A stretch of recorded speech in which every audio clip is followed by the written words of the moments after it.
Good morning. Today, the House Republican Conference is joined by the families of 4 of the over 200 hostages taken by barbaric Hamas terrorists on October 7th.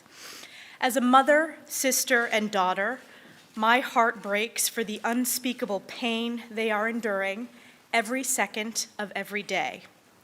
On this issue of standing with Israel and these families, there can be no moral equivocation. As Israel's Prime Minister Netanyahu stated last week, this war is, quote, between the forces of civilization and the forces of barbarism. It is a time for everyone to decide where they stand, end quote. Horrifically, the Jewish people have suffered their bloodiest days since the Holocaust, with acts of inhumane evil committed by Hamas terrorists backed by Iran. In fact, this week marks 85 years since Kristallnacht, the pogroms unleashed during the Night of Broken Glass, and the aftermath they wrought shocked the conscience of the globe and led then U.S. President FDR, Franklin Delano Roosevelt, to proclaim, quote, I myself could scarcely believe that such things could occur in a 20th century civilization. The unspeakable atrocities of today have been met by some with callous cruelty in our own 21st century United States.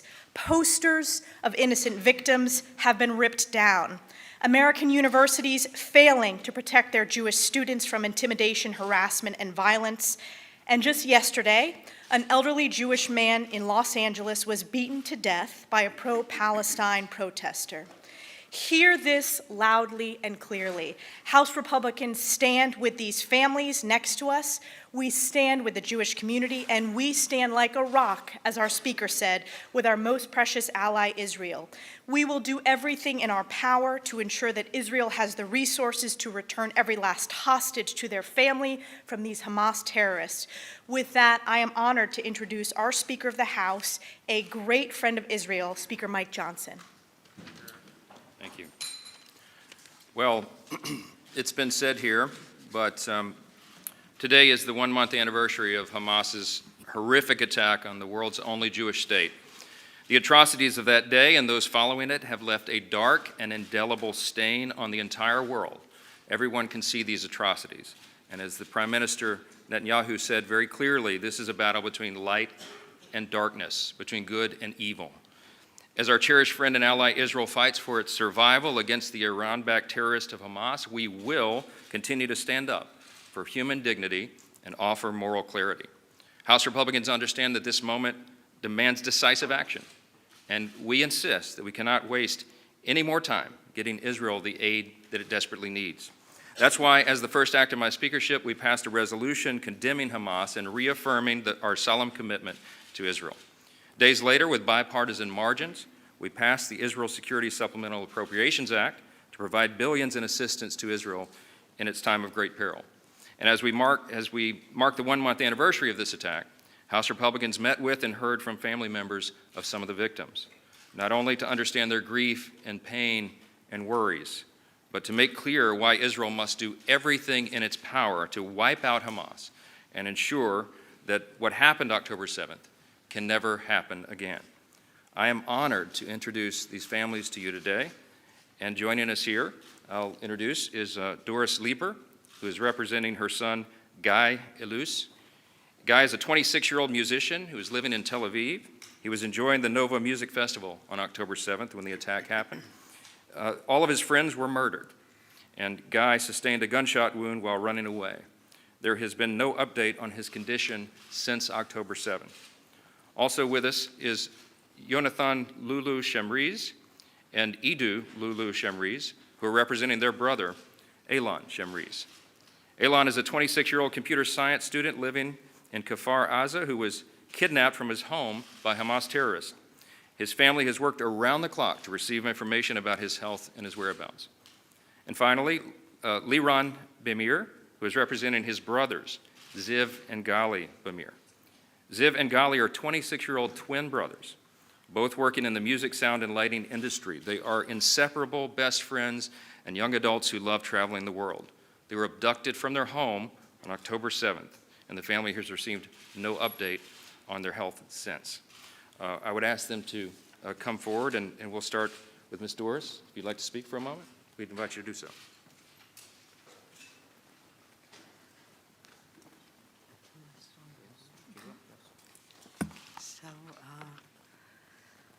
I'm Doris. I'm an American citizen. I was actually born in Queens, New York. Just say a few words about my son. I can go on and on, but Guy is 26 years old, very sensitive boy, humble, a musician with a great future. Works with the best famous rock bands in Israel as a sound technician and backliner. I'll just take you back to that day. It was actually a holiday, and I haven't seen Guy for a long time since he always works on weekends. But since it was a holiday, he came over. I made him a nice dinner, which he hardly ate because he was on phones. He was going to the festival. Guy is like the glue of the tribe. All the friends were always at home, music, and he was doing all his calls. And they drove 5 packed cars to the south to this peace festival. And I was happy because, he works so hard, so he's entitled to fun. And all was fine. The following morning, there was a siren. I just went to the safe room, which is actually Guy's room, crawled in his bed, didn't even open up the news. But still, I couldn't go back to sleep, so I call him. And he answers. He's like hyped. So I'm thinking it's from the party. It's early in the morning. And I asked him, did the forces evacuate you because there was a siren? And he says, we were evacuated. We evacuated ourselves. So, okay. And I asked him, okay, where are you driving? And he says, I don't know yet. I said, what do you mean you don't know yet? He said, you know what? I know exactly where I'm coming. I'm coming home. I said, why are you coming home in the morning? He lives in Tel Aviv. It's another half an hour drive to my home. So he says, I'm coming to eat the soup that I didn't eat yesterday. Which is also odd, but I don't care. Come drive safely. And then I get another call from his father, Michel. He's hysterical, and he's like yelling and saying, do you know where Guy is? I say, yeah, I know where Guy is. He's coming home. He'll be here in a half an hour. He says, no, he just called and he's in a terror attack. And his best friend is killed. That's what he said on the phone. And he tries to put me on the conference call. I hook up, and we hear shots in the background. He actually called an emergency call since he was shot in the arm, and he wasn't able to stop the bleeding. And he was trying to say his last words. He actually said, I want to say my last words. We're not going to survive it. Nobody survived it. Everybody is killed. And his father is just saying, don't talk. If you can find dead bodies, try and just crawl under a dead body so they don't notice. And so he says, no, it's an open area. He doesn't let it. His father doesn't let him speak. He says, shush, don't talk, don't let them hear you. And I try to, tell him, Guy, I love you. don't worry, nothing's going to happen. I'm going to call now. I'm going to send somebody now to get you. And that's what I did. I hung up. And I regret that, since I didn't hear from him since.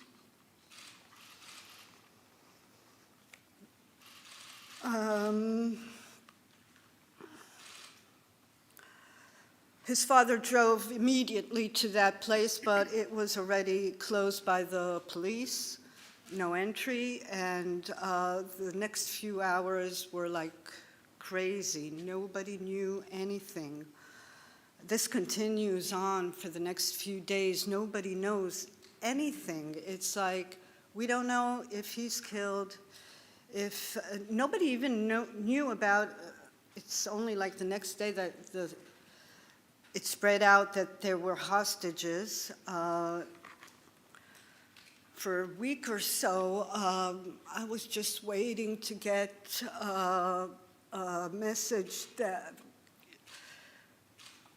he was identified, but we didn't get that. You know, lucky me.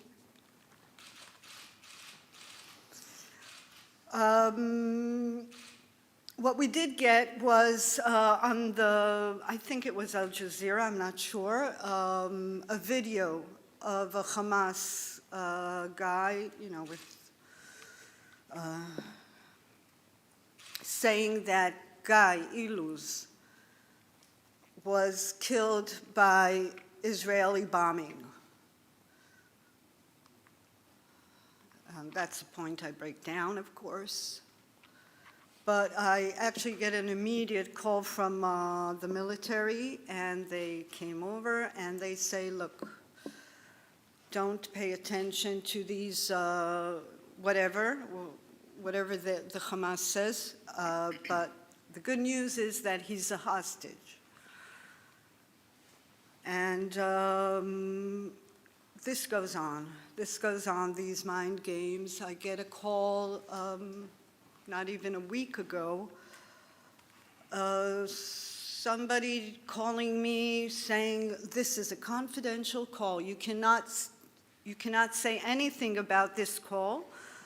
We are now taking care of Guy's case. He's going to be put on the top of the list, and he's going to be freed. You just need to send me all his info, his passport, his ID, whatever you have, tattoos, whatever, and I just, you know, get there and just send anything I can, and then there's another siren, and I run to the safe room, and it was like crazy. I didn't know what to do, but I did call the military, my connection, and she says, I don't tell her because I'm afraid that his chances, like they did play with my mind, and I was saying, look, I can't tell you about the call. They told me it's confidential. I can't tell you. So she convinces me just to give the phone number of this lady that called, and yeah, it's mind games, and that it's just going on and on.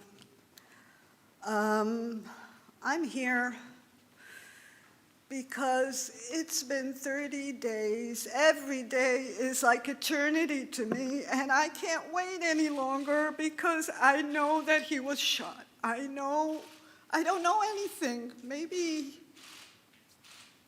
everything is we don't know. We don't have a list of the hostages. We don't know their condition. I don't have anything.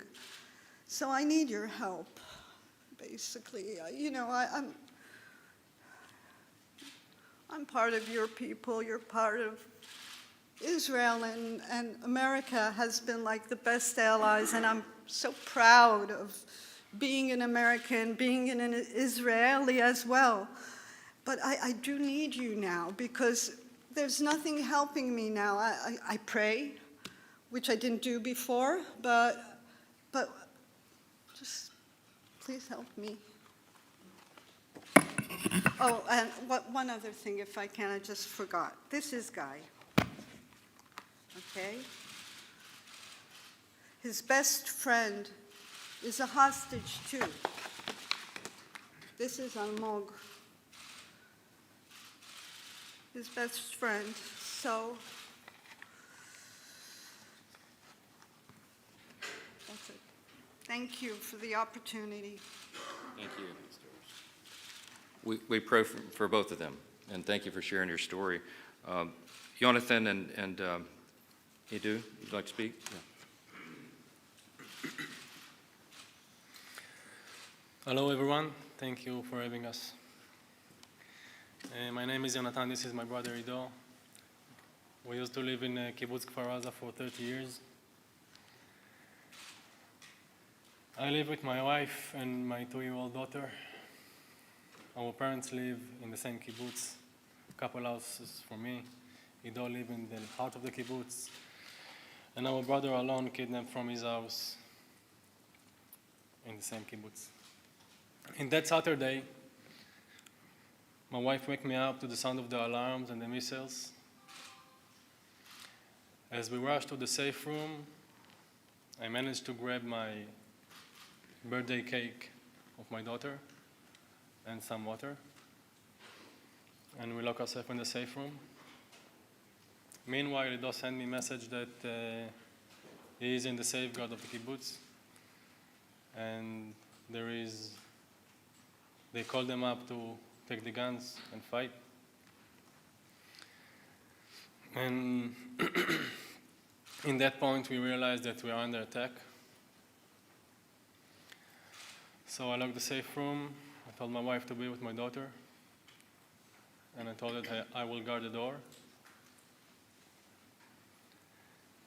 As soon as we locked the safe room, we start to get messages from all around the kibbutz. The terrorists go inside houses and start killing people. Families, babies.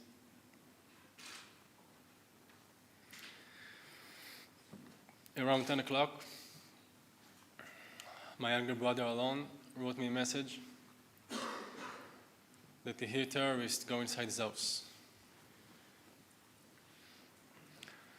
So I wrote him that I love him and he's strong. He sent me a heart emoji, and that's the last time we spoke. For the rest time in the safe room, we've been in an absolutely nightmare. I can stress, and you can imagine what it feels like to be in the safe room with your 7th-month pregnant wife, with your 2-year-old daughter, when you hear all your friends being slaughtered inside the beds, when you hear all the terrorists going inside the kibbutz, inside civilians' houses, and wiped out families.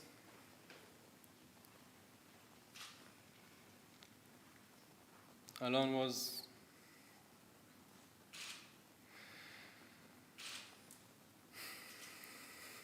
worked with us. We're a family business. He was a great guy. We do everything together, 3 of us. We miss him a lot. But now, this is a call for action. There have been 32 days now, and Hamas, just to remind you, he butchered our families, he raped our women, he beheaded our babies, and he burned us alive. This is the organization that take and kidnapped children, 9-month children, 3-year-old children. He kidnapped elderly women and men that are sick. This barbarian organization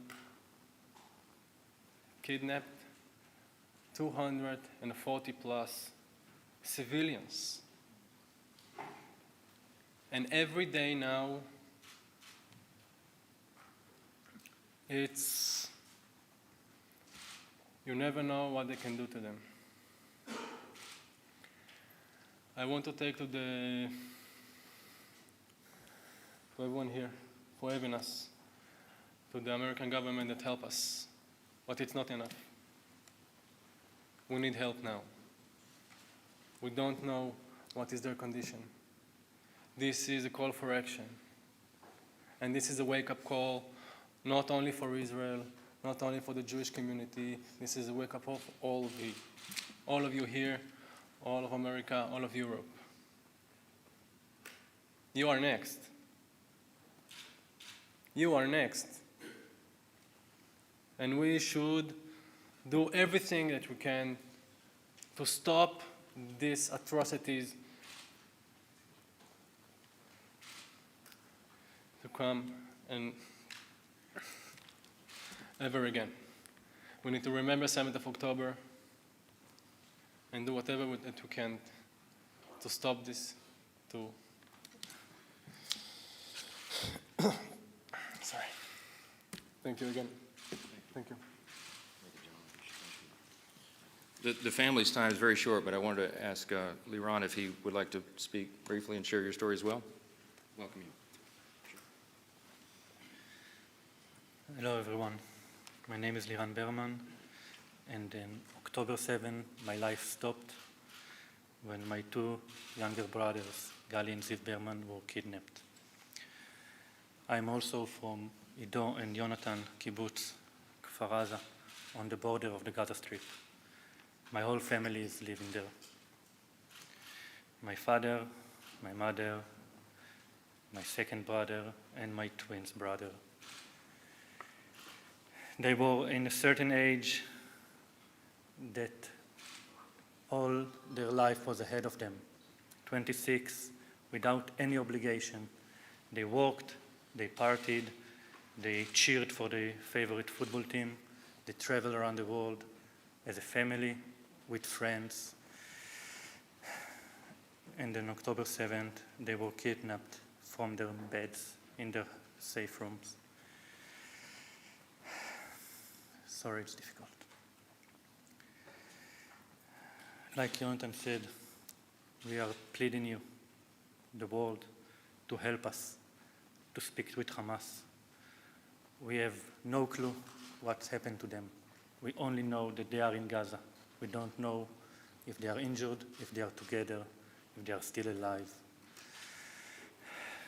For 31 days, for a whole month, my community was butchered in Kfar Aza. We've been to more funerals in a week than I've been in my entire life. 10 days after the October 7th, the military came to us and told us that both of them are kidnapped.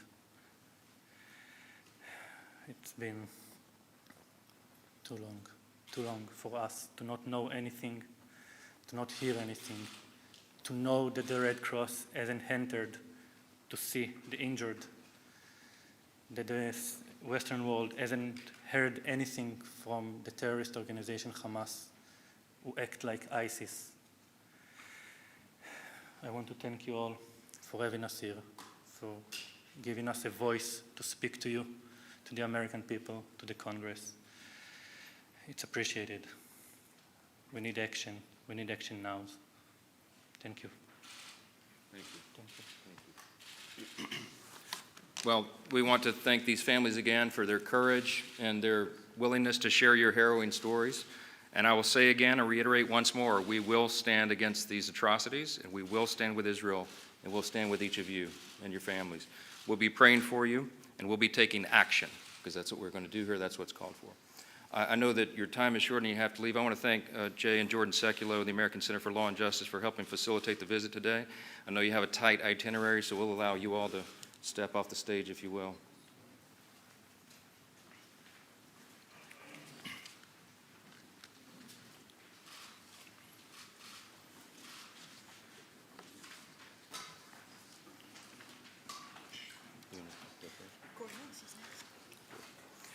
We're going to hear next from Corey Mills, who is one of our newest members of the House Republican Conference and someone who has been directly engaged in rescue efforts over there.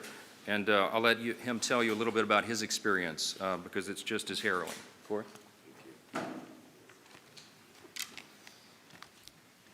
Thank you so much. As you just heard from the very powerful testimony of the families of those who have been taken hostage on October 7th, the barbarism that had taken place. You know, I'm a father. I've got my prepared remarks, but I'm a father. And I can't imagine the amount of pain and grief that many of these families are facing. And very much like we won't forget America's 9/11, nor should we ever forget Israel's October 7th. I want to thank House GOP leadership and the team for everything that you guys are doing, and we will continue our prayers this morning for those families. I'd also like to recognize those brave families and for all who are dealing with this today.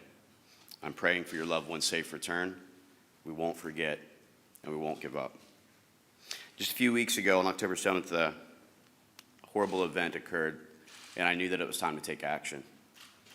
You know, as Speaker Mike Johnson and the rest of leadership has talked about, the time for talk is over and the time for action is now. On October 11th, I went into a parent country, if you will, and started conducting ground evacuations. During that time frame, I was able to successfully get 32 Americans out on the first day, personally, and 45 out the second day, going through areas of the West Bank, through Jerusalem, Tiberias, Haifa, Nazareth, and other areas, doing consolidations and making continual efforts to try and pull Americans out who have been trapped, stranded, or left behind by the Biden administration. Well, I'm honored to have been able to get more than 200 people at this point out of Israel, including a plane that we negotiated and worked with Mercury One in Glenbeck. We were able to get 159 more passengers out just a week ago. We must not forget about those who are still stranded, however, including the innocent hostages that Hamas, the Iranian-backed terrorist organization, still has in their control. The bottom line is that Joe Biden, time and time again, has proven he is not prioritizing the well-being of the American people at home or abroad. We saw it during the botched Afghan withdrawal of 2021, where I actually went over with a team of mine and conducted the first successful overland rescue of a mother and 3 children born and raised in Amarillo, Texas. We're now seeing this across the Middle East and across the world. Both times, a team of former special operations members has had to step up as a result of Joe Biden and his administration's failures to do so. While I was on the ground in Israel, I heard horror stories from the Americans who were trying to get home with no support from the State Department. And in many cases, when they would request support, they would receive an electronic form and no further follow-up. 2.5 weeks after we've gotten people out from Israel, now the State Department is trying to contact them to determine their whereabouts. They were faced with extremely limited options for travel. We're receiving absolutely no correspondence from the embassy itself. And under Joe Biden's failed foreign policy agenda, we've emboldened adversaries like the Iran-backed Hamas terrorist organizations and left our key allies vulnerable in their positions today. It has now been over a month since Hamas terrorists took innocent American hostages, and yet we have no resolution and no plan or strategy by the administration. To the families that were here with us today, I want to say that I'm praying for the safe return of your loved ones, and will continue to work with my colleagues here in the GOP leadership to hold Biden's administration accountable for their failures to protect the American lives in Afghanistan and Israel. We will not stop putting pressure on Joe Biden's administration to bring these innocent Americans home so that they can reunite with their loved ones. I want to thank you all for covering this. God bless you. God bless this leadership. God bless this great country. With that, I'll turn it over to our great whip, Mr. Tom Emmer. Thank you, Corey. 1 month ago today, the world watched as Hamas terrorists committed the worst massacre of Jewish people in a single day since the Holocaust. They burned babies alive, gunned down innocent civilians, slaughtered families, and took hundreds of civilians hostage, including women, children, and the elderly. The stories we have heard from that day are heartbreaking and haunting, but we must not forget them. Today, we have the honor of being joined by several families, having been joined by several families who had their own loved ones taken hostage by Hamas.